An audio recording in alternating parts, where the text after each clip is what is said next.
Good day sa lahat mga sir, ma'am. Paano nga ba gumagana itong ginawa kong earthquake detector at ano ang kanyang wiring diagram? At anong function ng lahat ng mga device na inilagay ko? At ito, sinadya ko lang yung transparent yung box para makita natin yung mga device. Subukan naman natin galawin yung lamisa.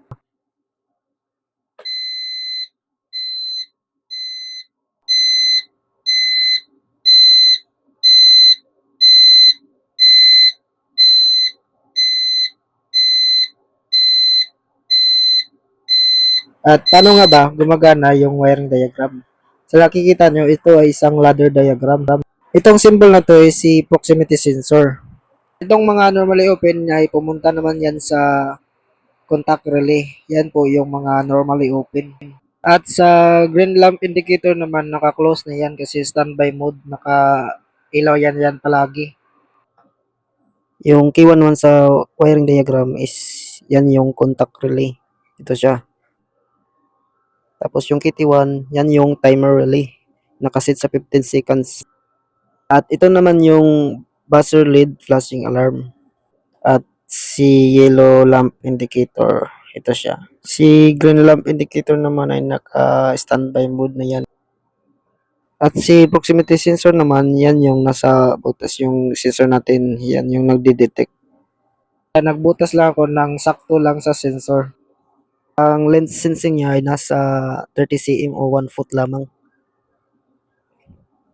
Tingnan nyo yung may ilalagay ako na ballpen sa gitna. Diba, magte-trigger yung alarm.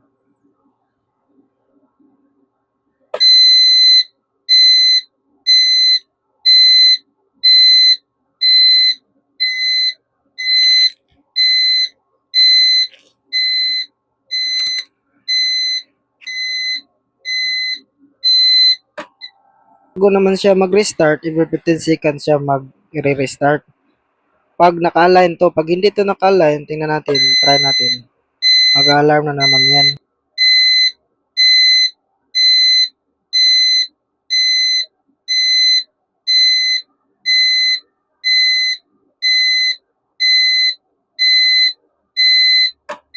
Try naman natin ulit na galawin yung lamisa kung magsisway ng malakas itong ating nilagay na object.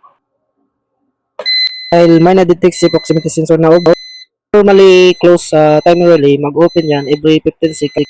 Tayan niya yung sarili niya at yung dito naman na part, magte-trigger ulit kasi hindi pa na-align yung object. Tingnan nyo yung green lamp indicator at babalik sa yellow lamp indicator. Tapos yung mga normally open ay nag-normally close na yun kasi nag-energize na yung timer relay at yung contact relay na yung mga normally open magka-close na yun.